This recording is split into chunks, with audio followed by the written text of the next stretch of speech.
శివుడి అద్భుత కథలు. ప్రపంచాన్ని కాపాడడానికి ఒక దేవుడు విషాన్ని తాగాడు.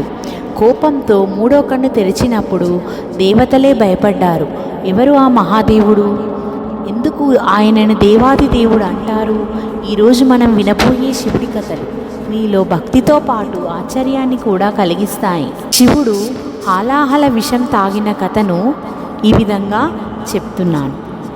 ఒకసారి దేవతలు మరియు రాక్షసులు కలిసి అమృతం కోసం పాల సముద్రాన్ని మదించారు. దానిని సముద్రమథనం అంటారు.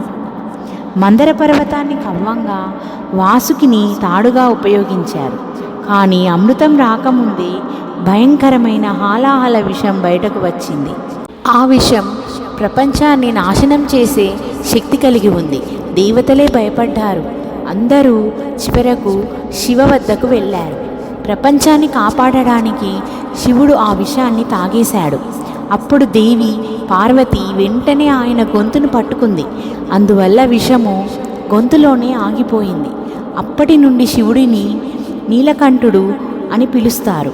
ఇతరుల కోసం తన ప్రాణాన్ని పణంగా పెట్టిన దేవుడు శివుడు. శివుడి మూడో కన్ను రహస్యం. ఒకసారి దేవతలు ఒక సమస్యలో చిక్కుకున్నారు. రాక్షసులను ఓడించడానికి శివుడు మరియు పార్వతి కుమారుడు పుట్టాలి. కానీ శివుడు తీవ్రమైన తపస్సులో ఉన్నాడు. దేవతలు ప్రేమదేవుడైన కామదేవుని పంపించారు. కామదేవుడు ప్రేమ బాణాన్ని శివుడిపై ప్రయోగించాడు. తపస్సు భంగం కావడంతో శివుడు కోపంతో మూడో కన్ను తెరిచాడు. ఆ అగ్నిలో కామదేవుని భస్మమయ్యాడు. శివుడి కోపం సృష్టినే కాల్చగలదు. ధ్యానం, శక్తి, కోప నియంత్రణ, ఆధ్యాత్మిక బలము ఈ కథ యొక్క మోరల్. గంగను భూమికి తీసుకొచ్చిన శివుడు కథ. రాజు భగీరథుడు తన పితృదేవతల విమోచనం కోసం గంగను భూమికి తీసుకురావాలని కోరుకున్నాడు. అతను ఎన్నో సంవత్సరాలు తపస్సు చేశాడు. చివరికి గంగాదేవి భూమికి రావటానికి ఒప్పుకుంది. కానీ ఆమె వేగాన్ని భూమి తట్టుకోలేకపోతుంది.